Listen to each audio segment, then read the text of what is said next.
नमस्कार दोस्तों, स्वागत है आपका साक्षी की आवाज़ चैनल में। तो दोस्तों, आज की कहानी है एक कप टूटने की इतनी बड़ी सज़ा। जब एक कप टूटने पर बहू अपनी ही सास को घर से बाहर निकालने पर तुल गई और पोते पोती भी बेचारे मजबूर हो गए और कुछ न कर सके। तो हुआ फिर कुछ ऐसा जो बहू की सोच के भी परे था। आखिर क्या हुआ ऐसा, ये जानते हैं। वरुण, आज मुझे ऑफिस में कुछ ज़्यादा काम है, इसीलिए आते वक्त लेट हो जाऊंगी। तो या तो मैं खुद ऑटो से आ जाऊंगी या फिर तुम अपने ऑफिस से थोड़ा लेट निकलना। प्रिया की बात सुनकर वरुण बोला कि ठीक है प्रिया, जब तुम्हारा काम ख़त्म हो जाए तो मुझे एक बार कॉल करके बता देना, मैं उसी के हिसाब से ऑफिस से निकल जाऊंगा। इतनी ही देर में जब वह दोनों आपस में बातें करने में लगे हुए थे, तभी प्रिया की सास उनके लिए गरम पराठे लेकर आई और बोली, बेटा आज तुम लोग थोड़ा जल्दी आ जाना। इस पर प्रिया और वरुण दोनों ही एक साथ बोले, अरे नहीं माँ, आज जल्दी आना पॉसिबल नहीं है। और आपको तो हर छोटे काम के लिए बस यही दिखता है कि ऑफिस से जल्दी आ जाना, ऑफिस से जल्दी आ जाना। अभी 2 दिन पहले भी आप ऐसे ही जिद कर रही थी कि ऑफिस से जल्दी घर आ जाएं या हाफ डे ले लें। देखिए माँ, अगर हम काम नहीं करेंगे तो घर में खाने को कहाँ से आएगा। अगर ऑफिस नहीं जाएंगे तो बॉस भी नौकरी से निकाल देगा। अपने बेटे और बहू को एक साथ चिल्लाता हुआ देखकर महिमा जी एक साथ चुप हो गईं और उन दोनों की ओर देखने लगीं। अपनी माँ को एकदम शांत देखकर वरुण बोला, माँ अच्छा एक बात बताइए कि अगर आप बात बात पर ऐसे छोटे बच्चों की तरह करने लग जाती हैं, अगर यही सब चलता रहा तो कैसे चलेगा माँ। आपको तो यहाँ घर में रहकर बच्चों को संभालना और समझाना चाहिए, लेकिन आप खुद ही बच्चों की तरह जिद करने लग जाती हैं। आखिर ऐसा भी क्या खास दिन है कल, और अगर कुछ है भी तो काम से ज़रूरी तो नहीं है। और फिर आपने सुना नहीं क्या कि अभी आपकी बहू ने क्या कहा, आज प्रिया को ऑफिस में कुछ ज़रूरी काम है और वह लेट हो जाएगी, और ऐसे में आप कह रही हैं कि वह जल्दी आ जाए, तो वह कैसे आ पाएगी। थोड़ा तो सोचा कीजिए। बिना कुछ सोचे समझे आप यूं ही कुछ भी कह देती हैं। अब जाइए, जाकर बच्चों का लंच ले आइए और कमरे से उनके बैग लेकर उन्हें भी नीचे ले आइए। और हाँ, बच्चों ने नाश्ता कर लिया है ना माँ, वरुण ने पूछा तो महिमा जी ने धीमी सी आवाज़ में कहा, हाँ, तुम दोनों के आने से पहले ही बच्चों ने नाश्ता कर लिया। आज उनकी पसंद का नाश्ता जो बना था। तुम लोग चलो गाड़ी में बैठो, मैं बच्चों को लेकर आती हूँ। इतना कहकर महिमा जी अपने पोते पोतियों के कमरे में पहुंची और उन्हें और उनके बैग्स को लेकर बाहर गाड़ी में उन्हें बिठा दिया। बेटा और बहू दोनों घर से यह कहते हुए निकल गए कि माँ, आज रात को आते समय हमें बहुत देर हो जाएगी, तो आप हमारा इंतज़ार मत कीजिएगा। बच्चों को खाना खिलाकर आप भी खाना खा लीजिएगा, और बच्चों का काम वाम होगा वह भी देख लीजिएगा, उनका होमवर्क करा दीजिएगा, ठीक है ना। इतना कहकर दोनों वरुण और प्रिया अपने ऑफिस के लिए चले गए। इधर बेटे बहू और पोते पोतियों के स्कूल जाने के बाद महिमा जी अंदर घर में वापस आईं और आकर घर के बाकी काम संभालने लगीं, क्योंकि सुबह सुबह उनके बेटे और बहू को ऑफिस जाना होता था और पोते पोतियों को स्कूल। इसीलिए सुबह वे सबसे पहले उठती और अपने बच्चों के लिए, अपने पोते पोतियों के लिए नाश्ता बनाकर तैयार करती, उनके लंच पैक करती और फिर सब लोगों के उठने पर उन्हें नाश्ता परोस कर देती, पोते पोतियों का बैग पैक करके देती और सबके लंच बॉक्स उनके हाथ में पकड़ाती थीं। पर सब लोगों के जाने के बाद वह वापस घर में आती और घर के बाकी काम, जैसे घर की साफ सफाई, कपड़े धोना, बर्तन साफ करना, किचन साफ करना, यहाँ तक कि सबके कमरे भी, क्योंकि सुबह जल्दी जल्दी में घर से निकलने के चक्कर में सब लोग अपना सामान जहाँ तहाँ फेंक दिया करते थे, और उस सामान को सुंघा कर रखने का और समेटने का काम महिमा जी का ही था। और इसी भागदौड़ में कब उनकी दोपहर हो जाती उन्हें पता ही न चलता, और दोपहर होते ही उनके पोते पोती स्कूल से वापस लौट आते, जिन्हें लेने के लिए वह बस स्टॉप तक जाया करती थीं। पोते पोतियों के घर आने के बाद वह उनके कपड़े चेंज कराती, खाना पीना खिलाती और फिर उनके साथ उनके स्कूल का काम करवाती थीं। सामान्य शब्दों में या सरल शब्दों में कहा जाए तो पूरे घर की बागडोर महिमा जी के ही हाथों में थी। यदि वे एक दिन कुछ काम न करें तो पूरा घर तहस नहस हो जाता। लेकिन इस बात का एहसास उनके पूरे परिवार में किसी को नहीं था, यहाँ तक कि उनके बेटे को भी नहीं। जबकि उनके बेटे को अपनी माँ को समझना चाहिए था, और अगर वह नहीं भी समझता तो उनकी बहू को कम से कम वह तो समझती।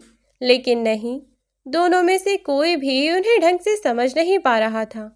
यहाँ तक कि अब तो उनके जीवन में उन्हें सबसे ज़्यादा समझने वाला उनका जीवन साथी ही नहीं रहा। 3 साल पहले ही महिमा जी के पति देवकीनंदन जी की गंभीर बीमारी के कारण मृत्यु हो गई थी। तब से महिमा जी अपने बेटे बहू के साथ ही रह रही हैं। देवकीनंदन जी जब तक जिंदा थे तब तक महिमा जी अपनी हर बात उनसे कह लिया करती थीं। लेकिन जब से वह गए तब से महिमा जी तो जैसे बिल्कुल अकेली पड़ गईं। लेकिन तब उनके बेटे वरुण ने उन्हें संभाला और उन्हें अपने ही साथ शहर ले आया।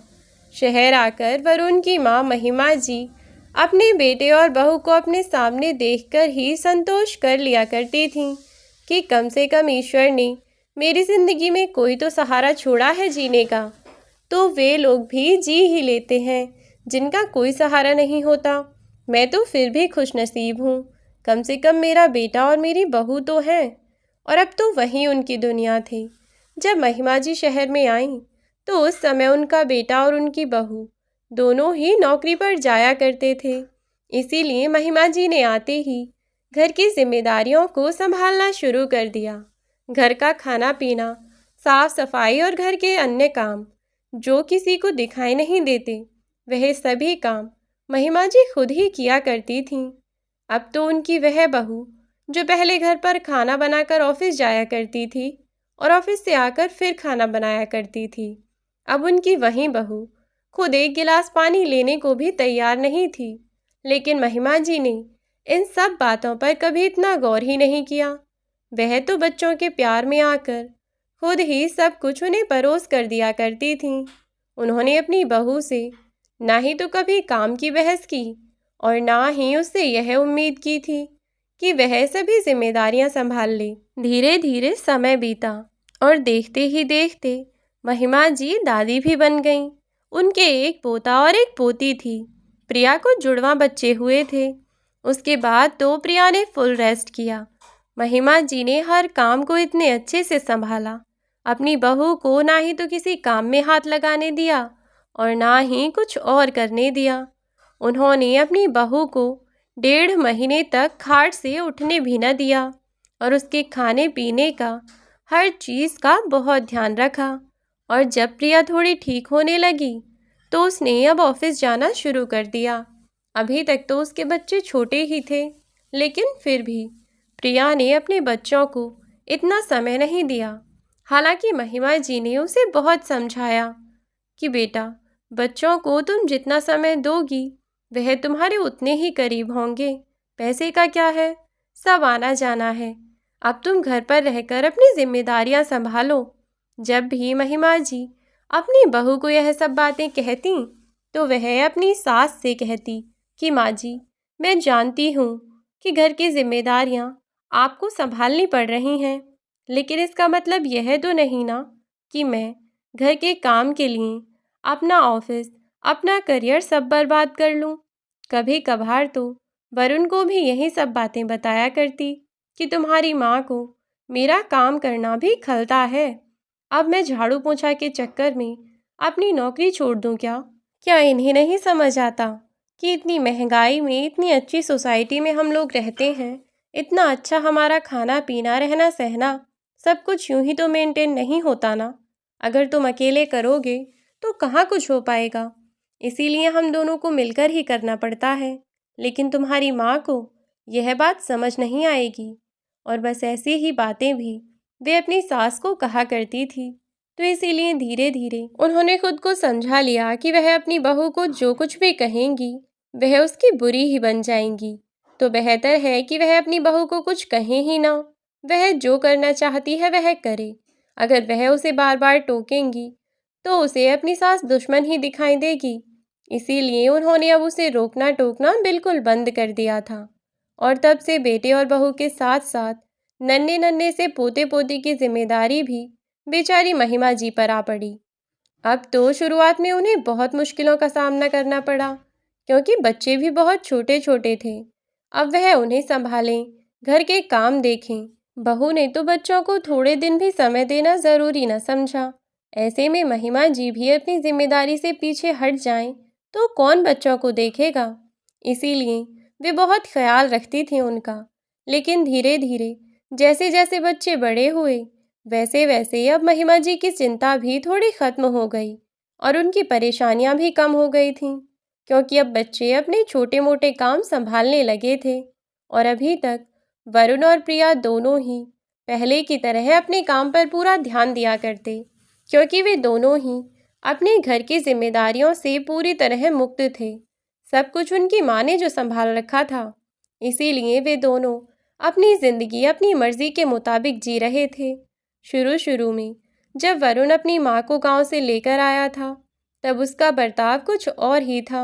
लेकिन आज बीतते समय के साथ उसका बर्ताव बदलता जा रहा था और आज के समय में वरुण के बर्ताव में इतना ज़्यादा परिवर्तन आ गया था कि वह अपनी माँ की कोई बात सुनने को तैयार ही नहीं रहता था। साथ में उनकी बहू भी बिल्कुल ऐसी ही। उन दोनों को सिर्फ अपनी बात कहने से मतलब था। उन्हें इस बात से कोई फर्क नहीं पड़ता था कि उनकी माँ क्या कहना चाहती है, क्या नहीं। और शायद यह उम्र का फ़र्क, वक्त का तकाजा था, क्योंकि जब पीढ़ियाँ बदलती हैं तो उनकी सोच में थोड़ा बहुत परिवर्तन आता ही है। ऐसे में कुछ लोग सोच के उस अंतर को बहुत जल्दी ढक लेते हैं और कुछ लोग उसे और ज़्यादा बढ़ाते चले जाते हैं। तो बस वरुण के घर में भी ऐसा ही कुछ था। वरुण की पत्नी और उसकी माँ के ख्याल कई चीज़ों में बिल्कुल अलग थे। कई बार महिमा जी को अपनी बहू के पहनावे से भी परेशानी होती थी, लेकिन वह जब भी उसे कुछ कहती तो वह तो उन्हें उल्टा ही सुनाती कि उसके पीछे वरुण भी अपनी माँ के पीछे पड़ जाता। कहता कि माँ, तुम आज के ज़माने की लड़कियों को नहीं समझ सकती। तुम उस पुराने ज़माने की, पुराने ख्यालात की बात मत किया करो। आज का इंसान जो मन करे वह पहन सकता है, जहाँ मन चाहे वहाँ घूम सकता है। और प्लीज़, जब मैं इसे रोकता टोकता नहीं हूँ, तो आप भी इसे रोकने या टोकने की कोशिश मत कीजिएगा। इसके जो मन में आता है यह वही करेगी। जब से बेटे ने उन्हें यह सब कहा, तब से उन्होंने अपनी बहू को अच्छा बुरा कुछ भी कहना छोड़ दिया कि जो जी में आए वहीं करो बेटा। मेरा समझाना भी तुम्हें रोक टोक लगता है, क्योंकि महिमा जी अपने पोते और पोती तक ही सीमित रह गई थीं। यह तो अपने बेटे और बहू की भी हर ज़रूरत का यूँ ध्यान रखती थीं और जिम्मेदारी भी समझती थीं। लेकिन अब उनकी ज़िंदगी में वह इतना दखल नहीं दिया करती थीं। जब वे शहर में आई थीं, तो उसके कुछ समय बाद ही वरुण ने माँ को समझाया और उनकी गांव वाली ज़मीन को अब तक वरुण बेच चुका था। ऐसे ही दिन बीत रहे थे और समय के साथ महिमा जी के पोते पोती बड़े हो रहे थे और वे अपने माता पिता से ज़्यादा अपनी दादी को प्यार किया करते थे। और करते भी क्यों ना, जब से उन्होंने होश संभाला तब से हमेशा ही अपने पास अपनी दादी को ही पाया था। मम्मी पापा तो बस पैसे कमाने की मशीन बन गए थे। बच्चों के लिए समय ही नहीं था उनके पास। ऐसे में बच्चों का लगाव अपनी दादी से होना बहुत साधारण सी बात थी। वैसे भी छोटे बच्चे पैसों से ज़्यादा इंसान की चाह रखते हैं, और ख़ास तौर पर तब जब मम्मी या पापा दोनों में से किसी एक के पास भी बच्चों के लिए समय ना हो। लेकिन इस सब के बाद भी वरुण और प्रिया को अपनी गलती का एहसास ही नहीं था। अपनी हाई प्रोफाइल लाइफ स्टाइल को मेंटेन रखने के लिए वे दोनों हर वक्त बस काम में ही घुसे रहते थे। और कभी बच्चे किसी चीज़ के लिए कहते तो अपनी माँ यानी महिमा जी को ही बच्चों के साथ भेज दिया करते थे। और इसीलिए बच्चों ने भी अपनी दादी के साथ ही खुश रहना सीख लिया था। अब उन्हें अपने माँ बाप से कोई उम्मीदें भी नहीं थीं। देखते ही देखते अब महिमा जी के पोते पोती 10वीं क्लास में आ चुके थे और फिर दोनों ही अब छोटे नहीं रहे थे। सब कुछ बात समझते थे, कौन किस तरह से बात कर रहा है, कौन क्या कहना चाहता है। यहाँ तक कि इंसान के हाव भाव देखकर ही समझ सकते थे। तो बात करने का लहजा भला क्यों ना समझते। इधर महिमा जी जो कि चुप रहना सीख चुकी थीं, उनकी बहू प्रिया अपने बोलने की हदें भूल चुकी थी। समय के साथ साथ उसने अपनी मर्यादाएं भुला दीं और गुस्सा आने पर अपनी सास को हमेशा ही इस बात का एहसान जताती कि हम लोग तुम्हारे लिए इतना सब कर रहे हैं, अगर हम ना होते तो कहीं भूखी मर जाती तुम, इसीलिए यह सब कर लिया करो काम, वरना तो तुम्हें इस घर से निकाल कर फेंक देंगे, हमें देर नहीं लगेगी। इतने बड़े शहर में इतनी अच्छी जगह रह रही हो, जानती भी हो एक अकेले इंसान का खर्चा कितना होता है, आपको इसका अंदाज़ा भी नहीं है। और भी न जाने क्या क्या। आए दिन महिमा जी से छोटी सी गलती होने पर भी वह उन्हें दुनिया भर की बातें सुनाती, जबकि अब तक महिमा जी के हाथ पैरों में जान थी और वह घर की जिम्मेदारियों को संभाल रही थीं। बेटे और बहू को घर के बाहर जितना काम था, घर के अंदर वह उतना ही काम किया करती थीं, लेकिन यह बात कभी उनके बेटे और बहू को दिखाई ही नहीं दी, जबकि उनके पोते पोती अपनी दादी के बारे में बहुत सोचा करते थे। अब तो बढ़ती उम्र के साथ साथ महिमा जी के शरीर में 50 बीमारियां भी लग गई थीं। नज़रें कमज़ोर हो चुकी थीं, चश्मा के बिना कुछ दिखता ही नहीं था। यहाँ तक कि पिछले कुछ समय से तो उनकी एक आंख से कुछ अच्छी तरह दिख भी नहीं रहा था। एक आंख की रोशनी लगभग जा ही चुकी थी और वह कई बार अपने बेटे से कह भी चुकी थी, लेकिन वह हमेशा आजकल आजकल करता रहता, लेकिन अपनी माँ को किसी अच्छे डॉक्टर के पास लेकर नहीं गया। फिर भी महिमा जी जिंदगी की गाड़ी को जैसे भी चल रहा था धक्का दे ही रही थीं। ऊपर से उनकी बूढ़ी हड्डियां, जिनमें अब इतनी जान नहीं थी कि वह घर के हर एक काम को बहुत आसानी से कर सकें, तो पिछले काफ़ी समय से वे अपने बेटे को कह रही थीं कि कोई काम वाली रख ले जो कि थोड़ी बहुत मदद करती रहेगी। बेशक खाना पीना वह खुद ही बना लिया करेंगी, लेकिन साफ सफाई, कपड़े लत्ते, झाड़ू पोछा का काम करने के लिए कोई काम वाली रख लेगा तो उनकी मदद हो जाएगी। लेकिन जब महिमा जी ने यह बात कही तो उस वक्त भी उनकी बहू तो जैसे गुस्से से बौखला गई। महिमा जी ने यह बात अपने बेटे से कही थी, लेकिन यह सुनते ही उनकी बहू उनके करीब आती हुई चिल्लाती हुई बोली, शर्म नहीं आती आपको? यह कहते हुए भी अकेली पूरे दिन घर में पड़ी पड़ी करती क्या हैं आप, जो आपसे घर के काम भी नहीं होते? आप कोई हल तो जोतती नहीं है घर में, जो आपके पास घर का काम करने का भी समय नहीं है, उसके लिए भी अब आपको काम वाली चाहिए। पैसे तो जैसे पेड़ पर उगते हैं ना। पूरे दिन मैं और मेरा पति कितनी मेहनत करके पैसे कमा कर लाते हैं, लेकिन आपको इस बात से कोई फर्क नहीं पड़ता, क्योंकि आपको तो घर में बैठे बैठे खाने को मिल जाता है ना। यह सब बातें सुनकर महिमा जी की आंखें नम हो गईं और वे अपने बेटे की ओर उम्मीद भरी नजरों से देखने लगीं, लेकिन एक बार भी वरुण ने पलटकर कुछ न कहा। अपनी पत्नी की बातें वह चुपचाप सुनता रहा, लेकिन इतने पर भी प्रिया शांत नहीं हुई और अपनी सास से बोली, अब टुकुर टुकुर अपने बेटे की तरफ क्या देख रही हैं? मेरी तरफ देखिए और मुझसे बात कीजिए। पूरे दिन घर में पड़ी पड़ी क्या करती हो? 2 रोटियों का काम है तुमसे, वह भी नहीं किया जा रहा। ऐसा कोई गांव का लंबा चौड़ा घर तो है नहीं जो आपसे इस घर के काम भी नहीं होते। घर की साफ सफाई के लिए भी आपको नौकरानी चाहिए अब। और फिर हमारा परिवार कितना ही बड़ा है।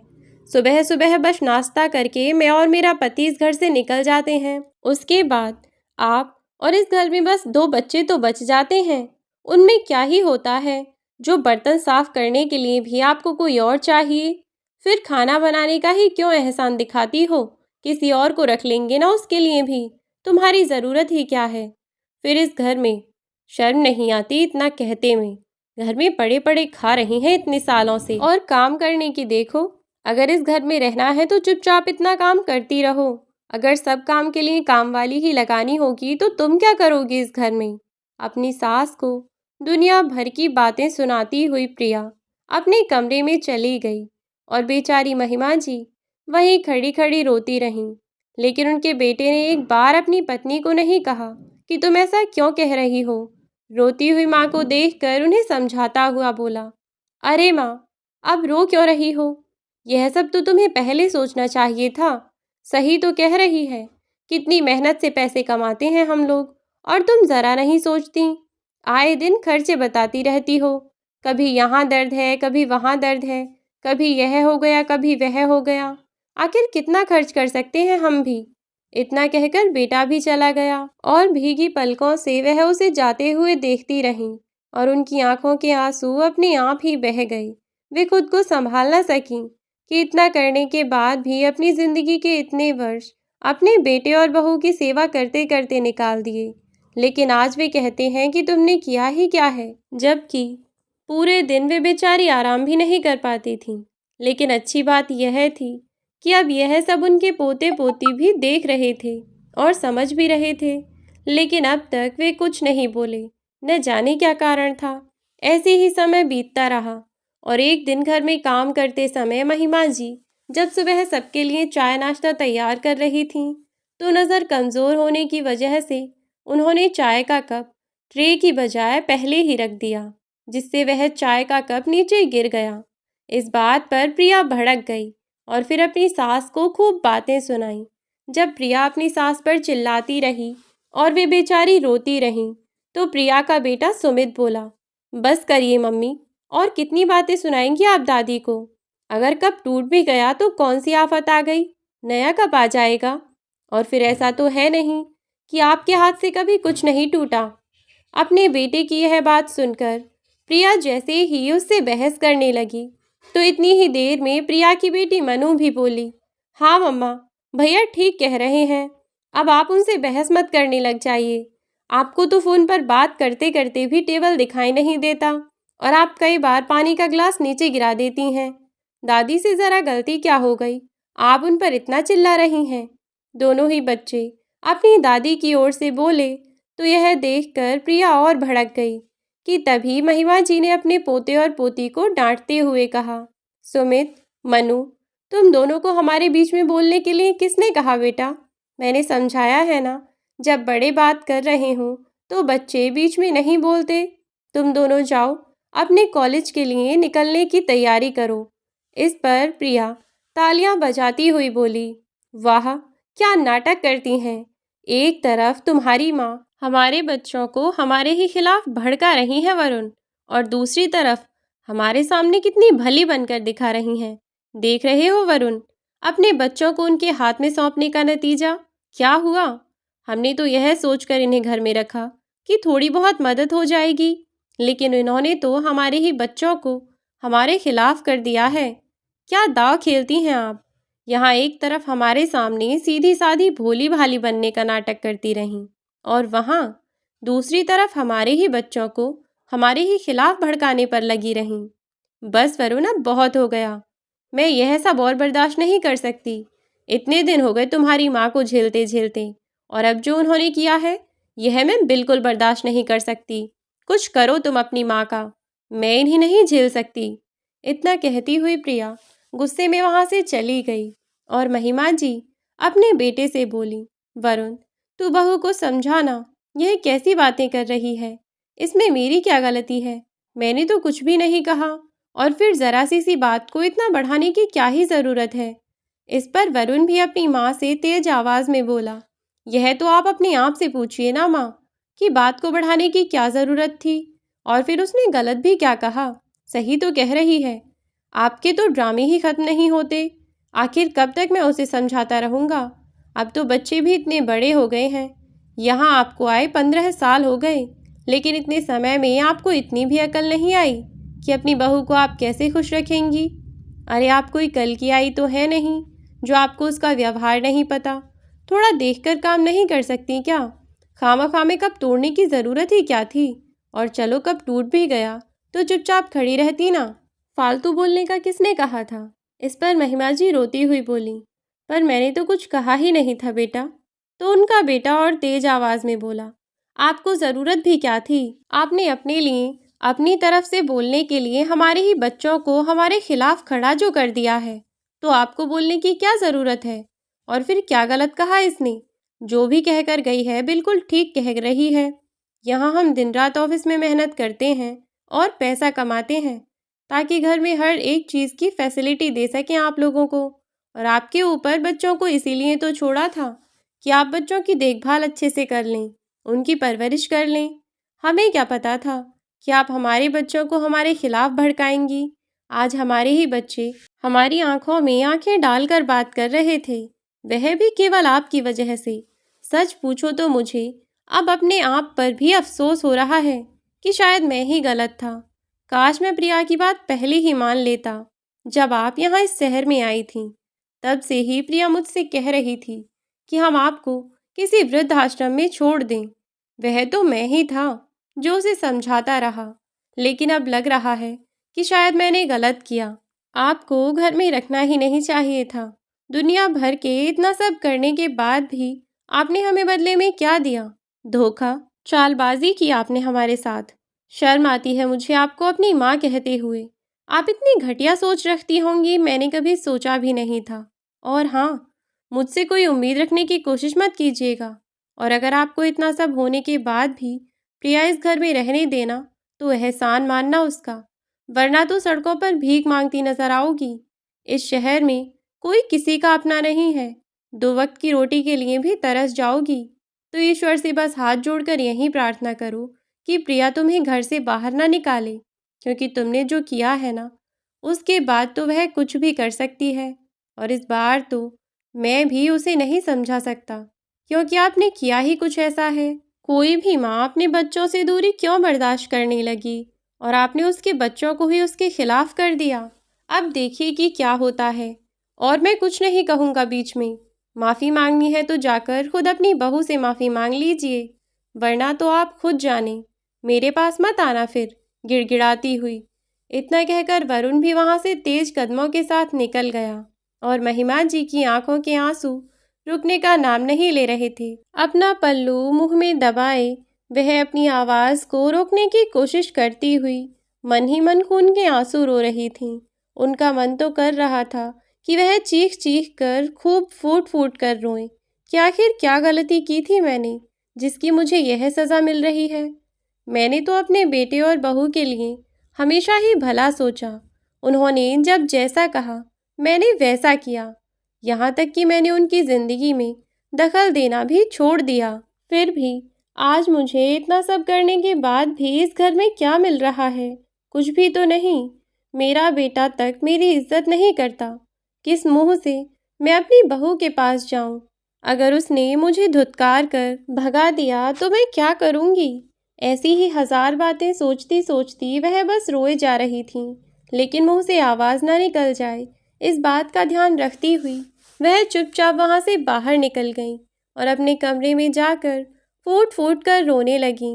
बार बार अपने स्वर्गीय पति की तस्वीर को देखती और रोती रोती उनसे यही कहती कि काश आप अपने साथ मुझे भी ले गए होते, तो आज मुझे ऐसे दिन नहीं देखने पड़ते। मुझे नहीं पता था कि माँ बाप बुढ़ापे में अपनी ही औलाद पर इतना बड़ा बोझ बन जाते हैं। मैं तो सोचती थी कि मेरा बेटा हमेशा अपनी माँ के बारे में सोचकर चलेगा।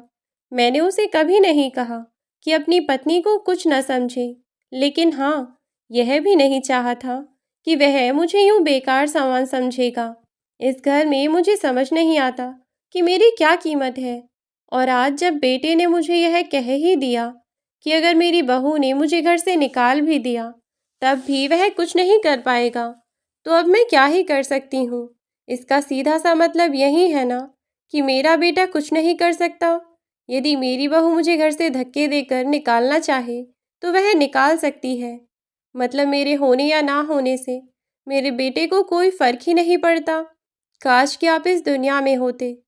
फिर खुद ही अपने आंसू पोंछती हुई बोली, या शायद भगवान ने सही किया है जो आप इस दुनिया में नहीं हैं, क्योंकि अगर आप इस दुनिया में होते तो आप भी शायद अपने बेटे का ऐसा रूप बर्दाश्त नहीं कर पाते, जिसकी खुशियाँ सबसे ऊपर रखी हमने। आज उसे ही हमारी आंखों के आंसू तक दिखाई नहीं दे रहे। यह कैसा न्याय है ईश्वर का, जहाँ जीवन देने वाले माता पिता की भी कोई कीमत नहीं रह गई। ऐसे ही वह बेचारी रोती रोती सो गई। अगले दिन सुबह हुई तो उनकी बहू गुस्से में किचन में जाकर सामान पटकने लगी और तेज आवाज में चिल्लाती हुई वरुण से बोली, वरुण, जितनी जल्दी हो सके अपनी माँ के कहीं और रहने का इंतजाम कर दो। क्योंकि मैं यह सब तमाशा नहीं झेल सकती। और हाँ, आज ही सिक्योरिटी गार्ड से भी कह देना कि वह किसी कामवाली का पूछ कर बताए, क्योंकि हमें कामवाली की ज़रूरत तो पड़ेगी ही। और वैसे भी जितना खर्च तुम्हारी माँ पर होता है, उतने खर्चे में तो दो दो कामवाली रख सकती हूँ मैं। वह तो इसीलिए चुप लगाए बैठी थी कि चलो तुम्हारी माँ है, इस घर में रहने देते हैं। लेकिन अब और नहीं, अपने और दोस्तों को भी पूछ लेना कि अगर किसी की जानकारी में कोई अच्छी काम वाली हो तो हमें बताएं। स्कूल के लिए तैयार हुए बच्चे भी यह सब बातें सुन रहे थे। जब उन्होंने अपनी माँ की बातें सुनी तो सुमित बोला, लेकिन दादी को वृद्धाश्रम भेजने की क्या ज़रूरत है? वह यहाँ भी तो रह सकती हैं ना। उनका अपना घर है, तो उन्हें बाहर जाने की क्या ज़रूरत है? इस पर प्रिया बोली, तुम तो अगर कुछ ना ही बोलो तो बेहतर है। बहुत ज़्यादा मुंह चलने लगा है तुम्हारा, और यह मेरे ध्यान ना देने का ही नतीजा है जो तुम इतने बिगड़ गए हो। लेकिन बस, अब और नहीं, जितना हुआ उतना बहुत है। और वैसे भी तुम्हारी दादी ने ही तो कहा था ना कि उन्हें इस घर में कामवाली की ज़रूरत है। तो बस, जब उन्होंने कह ही दिया कि उनके बस की अब काम करना नहीं है और हमें घर में कामवाली रखनी पड़ेगी, तो कामवाली के आने के बाद उनकी भी क्या ही ज़रूरत है घर में। तब सुमित थोड़ी तेज आवाज़ में बोला, कामवाली के आने के बाद दादी की ज़रूरत नहीं है? मतलब दादी क्या आपके लिए सिर्फ कामवाली हैं? आपकी नज़रों में उनकी कोई अहमियत नहीं? इस पर प्रिया थोड़ी तेज आवाज़ में बोली, अपनी आवाज़ धीमी करके बात करो। तुम शायद भूल रहे हो कि तुम अपनी माँ से बात कर रहे हो।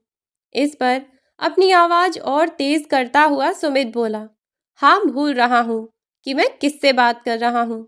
जैसे आप भूल जाती हैं कि आप किससे बात कर रही हैं।